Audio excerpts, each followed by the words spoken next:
अस्सलाम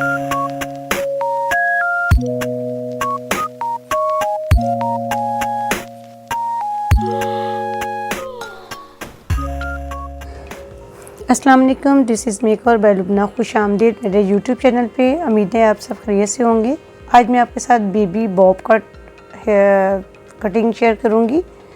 उम्मीद है कि आपको अच्छा लगेगा और कोशिश करूँगी कि पूरी डिटेल आपके साथ शेयर करूँ। बेबी के हेयर बहुत ही बारीक और काफ़ी टाइम से उसने कटिंग नहीं करवाई, तो स्टार्ट में आप देखें बहुत ही रफ़ बाल हैं इनके। तो रूटीन से बच्चों की कटिंग होनी चाहिए, बच्चे करवाते भी नहीं हैं। तो ये प्यारी सी डॉल, इसके बाल हमने वेट किए फ्रंट से बिल्कुल स्ट्रेट रख के। इन्हें लॉन्ग बॉब चाहिए था, फ्रंट से लॉन्ग कट चाहिए था ताकि पिन लग सके। गर्मी है, गर्मियों में तो बच्चों के मुंह पे बाल आते हैं, तो इसके सामने से आईब्रो से नीचे आइस के पास रख के इसको मैंने कट किया, स्ट्रेट कट किया। उसके साथ उन दरमियान से मांग निकाला और साइड पे जो फ्रंट पे हमारे हेयर थे उनको साइड पे रखते हुए उसको साथ बनाते हुए आगे हल्की सी मैंने लेयर्स की। अब मांग को ख़त्म किया। तमाम हेयर को अपनी जैसे री शेप में होते हैं वैसे लाने के बाद तमाम हेयर को मैंने वन साइड पे कर दिया। वैसे तो इसको हम एंड पे करते हैं ताकि क्लियर हो जाए कि दोनों साइडों पे हेयर हमारे इक्वल हैं, लेकिन बच्चे छोटे होते हैं तो वो तंग पड़ जाती है, इसलिए साथ साथ ही हम वैसे कट करेंगे, साथ ही इसको इक्वल भी करेंगे।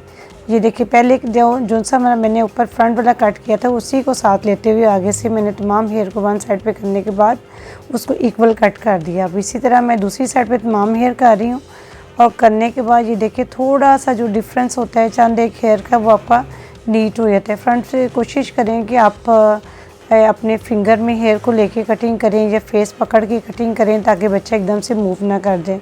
लेकिन ये बहुत ही नाइस बेबी था, बिल्कुल भी इसने मुझे तंग नहीं किया। जैसे जैसे मैं करती रही हूँ वैसे ही करती रही, लेकिन इसने एप्रन नहीं लगवाया था। ज़ाहिर है गर्मी है तो बच्चों को उलझन होती है, लेकिन उसके साथ साथ ये था कि मैं फिंगर में हेयर रख के इसके कटिंग कर रही थी और साथ साथ ही बाल उठा रही थी। ये देखिए, इसी तरह तमाम हेयर मैंने बैक पे छोड़े और जो मेरे कानों के पीछे हेयर था उनके साथ लेते हुए मैंने बिल्कुल इक्वल रखते हुए इसको हल्की सी यू शेप के साथ इसको कट कर दिया। नेक पे आके मैंने बिल्कुल स्ट्रेट रखा है क्योंकि मुझे बॉब कट डीपली बॉब नहीं चाहिए था, स्ट्रेट बॉब चाहिए था।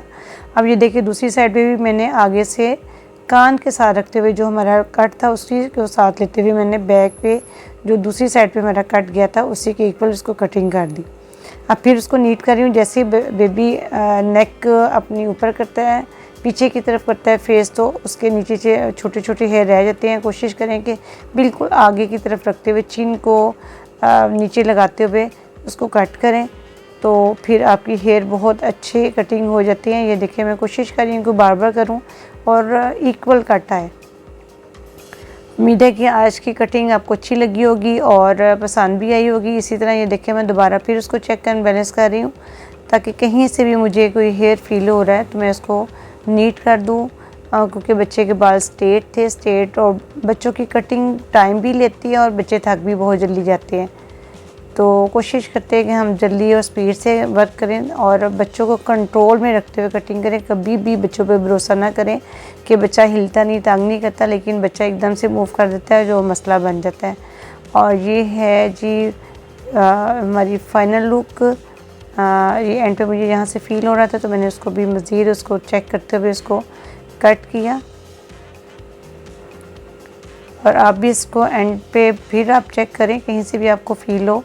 बेबी को बाल पीछे करने थे, ऐसे तो उनका फोrehead बड़ा लग रहा था, लेकिन ऐसे भी कर सकते हैं और फ्रंट पे आप बेबी कट भी आगे की तरफ कर सकते हैं इस तरह। बहुत शुक्रिया, दुआ में याद रखिएगा, अपना ख्याल रखिएगा। अल्लाह हाफिज़, थैंक यू।